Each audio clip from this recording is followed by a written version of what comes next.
오늘 우리가 잠언 말씀을 함께 또 보게 되는데요. 우리가 잘 아는 것처럼 잠언은 계속해서 살아가면서 절제하는 것, 또 우리에게 주는 그 지혜에 대해서 말씀을 해주고 있습니다.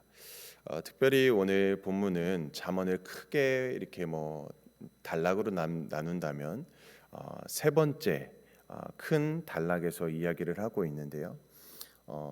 특별히 익명의 지혜자들, 그 무명의 지혜자들이 남긴 36개의 삶의 교훈에 대해서 이야기를 하는 그 모음집이 있습니다. 그 중에서 오늘 본문은 13번째에서 18번째의 교훈에 대해서 이야기를 해줍니다. 그래서 먼저 13번째 교훈은 지혜로운 자 그리고 정직한 자가 될 것을 가르치고 또 권면하는 그런 즐거움에 대해서 이야기를 하고 있습니다. 그래서 오늘 본문 15절과 16절의 말씀을 먼저 보게 되면 내 아들아 만일 내 마음이 지혜로우면 나 곧 내 마음이 즐겁겠고 만일 내 입술이 정직을 말하면 내 속이 유쾌할 것이다. 이렇게 가르치고 권면하는 자에 대한 그 즐거움을 이야기하고 있는 것이죠. 우둔한 자녀를 보면서 기뻐할 부모는 없을 것입니다. 또한 정직하지 못한 자녀를 보면 또 부모는 그의 미래를 놓고 매우 불안해할 것입니다. 그래서 오늘 본문 말씀처럼 지혜롭고 정직한 자를 가르치는 자, 그런 자는 매우 즐겁고 유쾌하게 될 것이다. 그런 생각을 갖게 될 것이다 이야기합니다. 어떻게 보면은 이것은 우리를 향한 하나님의 마음과도 같다라고 생각을 합니다. 우리가 정말 하나님의 말씀 안에서 살아갈 때 하나님이 그 사람을 바라볼 때 얼마나 즐거울까, 얼마나 유쾌할까. 하나님의 말씀을 듣고 그대로 실천하며 행하는 자를 바라볼 때, 그 영혼이 잘 되는 것을 바라볼 때 하나님의 마음은 더없이 기쁘실 것입니다. 자, 그러므로 그 마음에 죄인의 형통을 부러워하지 말라. 죄인이 잘 되는 것을 우리는 부러워하지 말라. 항상 하나님을 경외하는 마음을 가져야 한다라는 것을 이야기해주고 있습니다. 자, 그것이 14번째 교훈의 말씀인데요. 바로 이어서 17절, 18절 말씀에 그것에 대해서 이야기합니다. 내 마음으로 죄인의 형통을 부러워하지 말고 항상 여호와를 경외하라. 정령이 내 장래가 있겠고 내 소망이 끊어지지 아니하리라 라고 말씀합니다. 그러니까 죄인의 형통을 바라보면서 부러워하는 그런 마음을 품는다면 그것은 굉장히 어리석은 마음이겠죠. 마음이 어리석기 때문에 죄인의 형통을 바라보면서 부러운 마음이 드는 것입니다. 자, 여기서 부러워하다라는 뜻의 히브리어는 카나라는 단어입니다. 그 원어의 의미를 보면 어떤 것을 동경해서 그것을 얻기 위해서 열심을 내는 것을 의미하는 것입니다. 그러니까 죄인의 형통을 단지 마음으로 부러워하는 데서 그치는 것이 아니라 그것을 동경하고 자신도 그것을 얻기 위해서 열심을 내고 애쓰는 것을 의미한다라는 것이죠. 자, 결국에는 그는 불의하게 되고 만다라는 것입니다. 자, 그렇다면 지혜자는 무엇일까요? 지혜자는 무엇이겠습니까? 항상 여호와를 경외하는 자가 지혜로운 자이죠. 그런 자가 장래가 밝고 소망이 끊어지지 않을 것이다 라는 것을 오늘 본문은 말씀해주고 있습니다. 자, 여기서 장래는 무엇입니까? 특별히 마지막 심판의 날까지도 의미하는 것입니다. 장래. 자, 그러므로 하나님을 경외하는 지혜로운 자는 마지막 심판의 날까지 준비하는 자인 것입니다. 마지막 심판의 날까지를 바라보는 자인 것이죠. 그날을 기다리면서 그날의 마지막 승리와 영광이 그들에게 있을 것을 바라보는 자인 것입니다. 자, 그러므로 현실에서의 잠깐의 이런 만족을 위해서, 성공을 위해서가 아니라 영원한 그 승리, 영원한 그 형통함을 얻기 위해서는 하나님을 경외할 줄 알아야 된다라는 것입니다. 항상 하나님을 경외하는 자가 바로 지혜로운 자다라는 것을 말씀해 줍니다. 계속해서 15번째 교훈은 방탕한 삶은 실패로 치닫게 될 것을 이야기해 주고 있습니다. 하나님을 경외하는 지혜로운 삶을 살 것을 특별히 19절과 21절 말씀에서 이야기해 주고 있습니다. 19절 말씀의 내용을 보면 지혜를 얻어 마음을 바른 길로 인도하라 라고 말씀하고 있고요. 또 이에 대해서 중요한 방법을 20절 말씀에서 제시해 주고 있습니다. 20절 말씀을 보면 술을 즐겨하는 자들과 고기를 탐하는 자들과 더불어 사귀지 말라라고 말씀합니다. 여러분, 금묵자흑이라는 사자성어가 있지 않습니까? 금묵자흑, 어떤 의미를 갖고 있습니까? 좋지 않은 사람과 가까이 하게 되면은 함께 그 사람도 좋지 않은 사람과 같이 된다는 것입니다. 먹처럼, 검은 먹처럼 같이 검어진다라는 것을 이야기해주고 있습니다. 특별히 오늘 이 말씀 20절 말씀에서 술을 즐겨하는 자들, 고기를 탐하는 자들을 경계하고 있습니다. 그 이유가 무엇일까요? 21절에서 그 이유를 말씀해 줍니다. 술 취하고 음식을 탐하는 자는 가난해질 것이요 잠자기를 즐겨하는 자는 헤어진 옷을 입을 것이다. 네, 술을 취하고 먹기를 탐하는 자와 잠자기를 즐겨하는 자를 이렇게 언급하고 있습니다. 그러니까 곧 술과 음식을 탐하는 자, 잠자기를 좋아하는 자와 같이 방탕한 자들, 또 게으른 자들, 그들과 함께 하게 되면 그렇게 될 가능성이 크다라는 것을 말씀해 줍니다. 덩달아서 방탕해지고 덩달아서 게을러지고 머지않아서 말씀처럼 가난하게 될 것이다. 자, 그러므로 이런 자와 사귀지 말라라는 것을 오늘 말씀에서 경고해 주고 있습니다. 자, 계속해서 16번째 교훈은 무엇이냐면 22절과 25절 말씀입니다. 효도를 권면해 주고 있습니다. 22절 말씀을 보면 너를 낳은 아비에게 청종하고 내 늙은 어미를 경히 여기지 말지니라. 네, 자식을 낳고 기르는 부모는 자식이 잘 되기를 바라면서 행복하게 살기를 원할 것입니다. 어떤 부모나 다 마찬가지겠죠. 그래서 자녀들에게 인생의 교훈을 자주 들려주기를 원할 것입니다. 이러한 부모님의 진심을 아는 자식이라면 부모의 인생 경험을 그저 잔소리로 그냥 흘려보내지 않을 것입니다. 귀 기울여서 청종할 것입니다. 어떻게 보면 그것이 마땅한 일이고 또 늙은 부모를 경히 여기지 않는 효도하는 그런 모습일 것입니다. 자, 그러한 자들에게 오늘 말씀은 밝은 미래가 있을 것이다 라는 것을 말씀해 주는 것이죠. 23절의 말씀처럼 그들은 부모의 말을 청종하고 공경하고 진리를 사는 자들이며 지혜와 훈계와 명철을 그리는 자들, 그렇게 살아가는 자들을 이야기합니다. 자, 이처럼 귀중한 진리와 지혜와 훈계를 명철을 얻기 위해서 애쓰고 또 그 가치를 따라 살려는 자들에게는 필시 의로운 의인의 사람이라는 것을 이야기해 줍니다. 그런 자식이 그런 자녀라면 그 부모는 아마 걱정할 것이 없을 것입니다. 자, 그래서 24절 말씀처럼 그 부모는 마음에 기쁨과 즐거움이 있을 것을 말씀해 주는 것이죠. 자, 그러므로 부모를 즐겁게 하는 것, 부모의 말씀을 청종하고 경히 여기지 않는 것입니다. 또한 그렇게 부모에게 청종함으로 인생의 진리와 지혜와 훈계를 명철을 얻는 것이죠.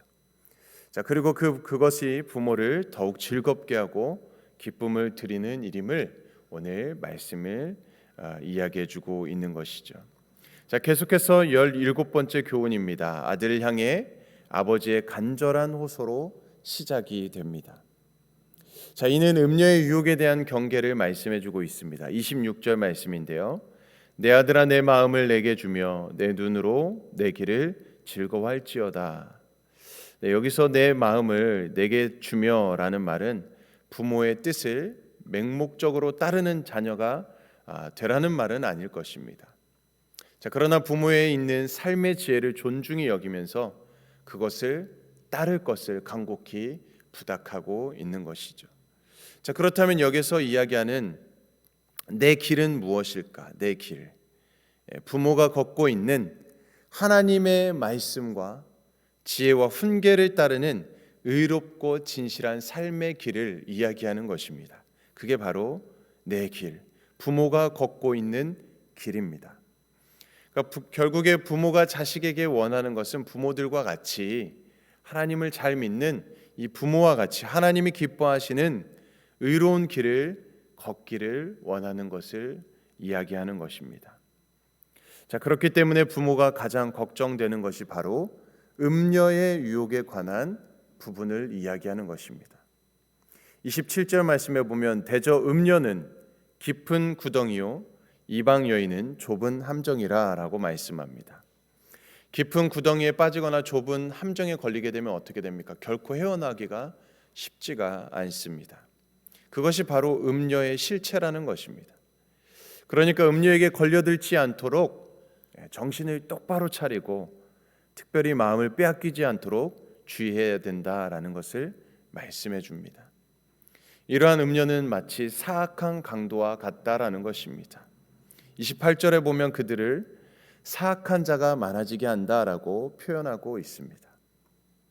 자, 결국에 음녀는 강도처럼 매복해서 남을 해치거나 또 빼앗은 것으로 끝나는 것이 아니라 그를 자신들과 같이 악에 물들게 한다라는 것을 말씀해 주고 있는 것이죠.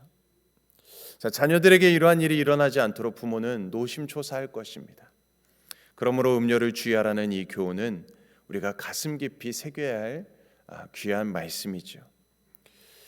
어떻게 보면은 이 음녀는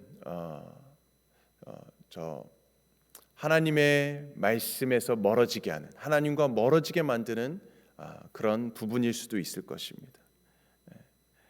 하나님을 믿지 못하게 하는 그 사단의 술수를 이야기하는 것일 수도 있을 것입니다. 우리는 그러한 것들을 경계해야 된다라는 것을 말씀해주고 있는 것이죠.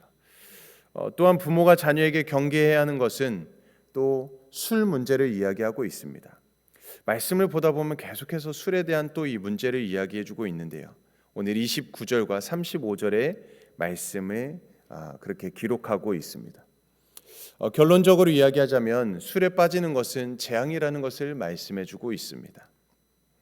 술에 빠지면 인생에 힘들어지는 부분이 생기게 되고 망조가 들다가 결국 인생이 재앙으로 끝나게 될 것을 우리에게 경고해 주고 있는 것입니다. 그래서 계속해서 술에 빠지는 것을 주의하라라고 당부해 주고 있습니다. 특별히 29절 말씀에 보면 재앙이 네게 있느뇨, 근심이 네게 있느뇨, 분쟁이 네게 있느뇨, 원망이 네게 있느뇨, 까닭 없는 상처가 네게 있으며 붉은 눈이 네게 있느뇨라고 말씀합니다. 자, 그러니까 술에 잠긴 인생, 술 중독 인생에 늘 근심이 있고 분쟁과 원망이 있고 그로 인해 마음에 상처가 있다라는 것을 말씀해 줍니다. 그리고 늘 충혈된 눈으로, 술 취한 사람들 보면 눈이 막 충혈되기도 하잖아요. 그렇게 불쌍하게 다닐 수밖에 없다라는 것을, 한마디로 폐인이 될 수 있다라는 것을 말씀해 주고 있습니다. 사랑하는 자녀가 아들이 이렇게 쓸모없이 폐인이 되는 것을 좋아할 부모는 아무도 없을 것입니다. 술에 빠지는 것은 자기 자신의 인생만 병들게 하는 것이 아니라 부모의 마음까지 병들게 하는 불효 중에 불효임을 말씀해 주고 있습니다. 자, 그렇다면 어떻게 해야 될까? 자, 31절 말씀해 보니까요. 포도주는 붉고 잔에서 번쩍이며 순하게 내려가나니 너는 그것을 보지도 말지어다. 너는 그것을 보지도 말지어다라고 말씀합니다. 우리가 잘 아는 사자성어 중에서 견물생심이라는 그 사자성어가 있죠. 무슨 뜻입니까? 보면 볼수록, 자꾸 보면 볼수록 어느 순간 그것에 빠지게 된다라는 것입니다. 그래서 그것을 쳐다보지도 말라라고 말씀합니다. 자, 그런데도 우리 사람들은 연약합니다. 이런 경고를 무시하고 자신은 충분히 그것을 절제할 수 있다라고 자만했다가 결국엔 그것에 빠지게 되는 것이죠.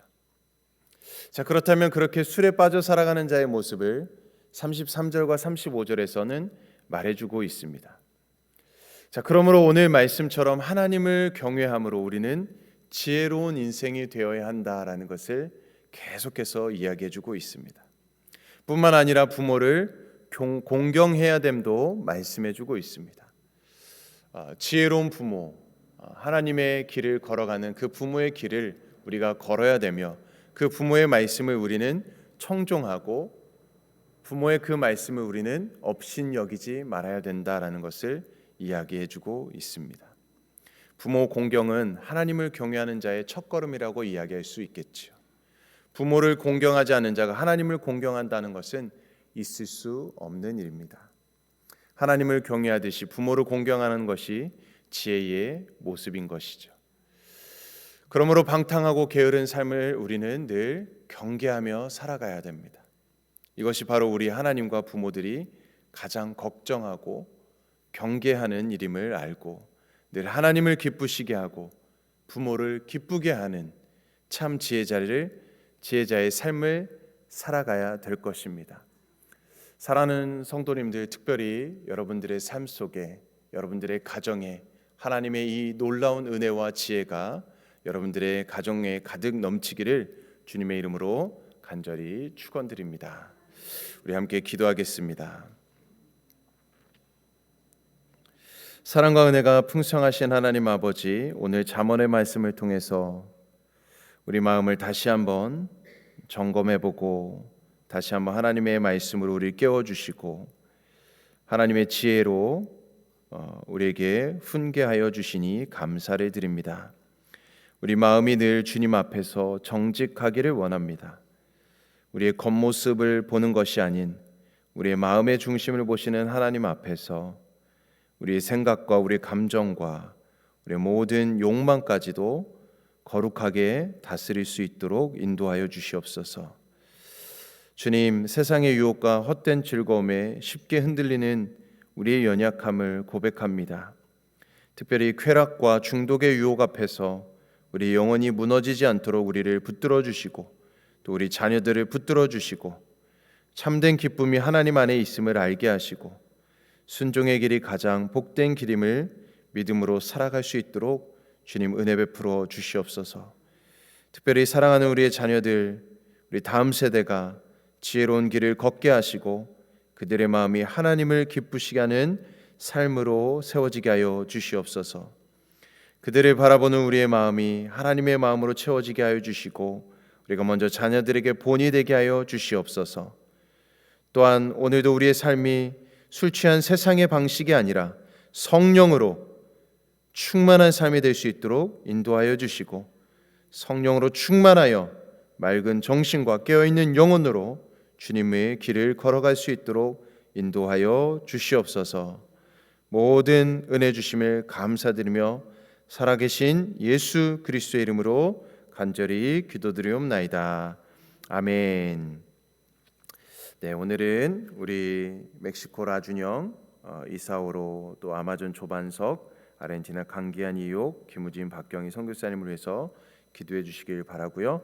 한 가지 광고 말씀을 드리면 이제 오늘부터 우리 본당과 또 우리 사무실 카펫 교체가 시작이 됩니다. 그래서 오늘 아마 8시부터 시작이 되는 걸로 알고 있는데요.